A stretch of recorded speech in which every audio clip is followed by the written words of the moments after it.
Hello guys, ఈరోజు నేను catering style బెండకాయ ఫ్రై ఏ విధంగా చేయాలో చూపిస్తున్నాను. వేడి వేడి అన్నంలో ఈ ఫ్రై వేసుకొని తింటే taste just wow. Simple, easy and healthy recipe ఏ విధంగా చేయాలో ఒకసారి ఈ వీడియోలో చూసేద్దాం.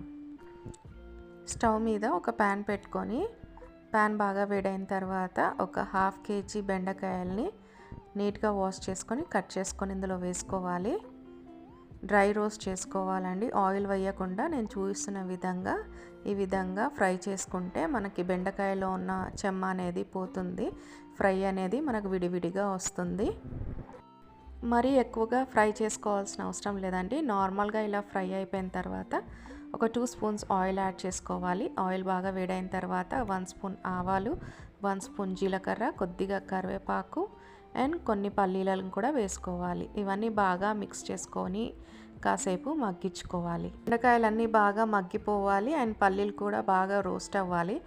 మాడకుండా చూసుకోండి. ఇవన్నీ బాగా మగ్గిపోయిన తర్వాత రుచికి సరిపడా సాల్ట్, కొద్దిగా పసుపు యాడ్ చేసుకొని కాసేపు కలుపుకొని మగ్గించుకున్న తర్వాత ఫైనల్గా మనం ఇందులో పప్పుల పొడి యాడ్ చేసుకోవాలి. ఈ పప్పుల పొడి కోసం మిక్సీ జార్లో కొన్ని పుట్నాలు వేసుకోండి. అలాగే కొద్దిగా సాల్ట్, 1 స్పూన్ జీలకర్ర, 1 స్పూన్ ధనియాలు అండ్ 2-3 వెల్లిపాయలు, 5 or 6 డ్రై చిల్లీస్ వేసుకొని మెత్తగా పొడి చేసుకుంటే మన పప్పుల పొడి అనేది రెడీ అయిపోతుంది. ఈ పొడిని ఇప్పుడు ఇందులో వేసుకొని ఫైనల్గా కొద్దిగా కారం అండ్ కొత్తిమీర యాడ్ చేసుకొని మిక్స్ చేసుకుంటే మన బెండకాయ ఫ్రై రెడీ.